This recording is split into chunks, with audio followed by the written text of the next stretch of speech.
So why does this tendency persist? One big reason is complexity. As organizations grow, decisions get more complicated. You can't have 1,000 people voting on every detail, it's too slow. So, you delegate to a smaller group.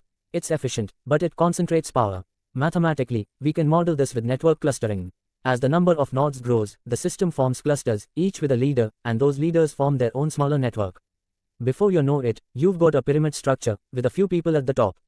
This happens everywhere: governments, companies, even Discord servers. At first, everyone's chatting, but soon, the most active users or mods steer the conversation. That's the iron law shaping the group. Okay, so the iron law is a strong force, but can we resist it?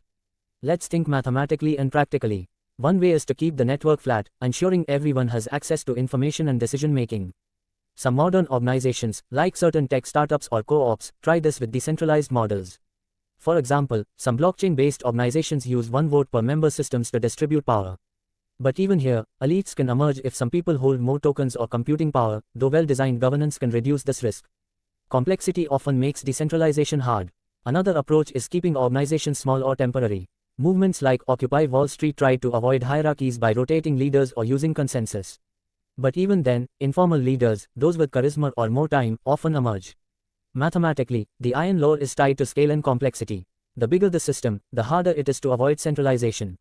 However, some small-scale groups, like worker cooperatives, can delay it with rules like rotating leadership or equal voting, though this takes constant effort. Understanding these dynamics helps us design systems that minimize power concentration. And there you have it, the iron law of oligarchy, explained through the lens of math. Using network theory, game theory, and network clustering, we can see why power tends to concentrate and how it's a strong force in organizations.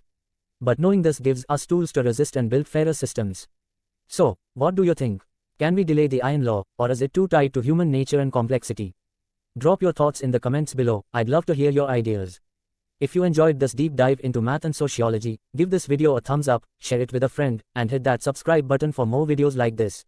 Before you go, check out our playlist on math and philosophy, and let me know what other big ideas you want us to explore. Until next time, keep questioning, keep learning, and I'll see you in the next video.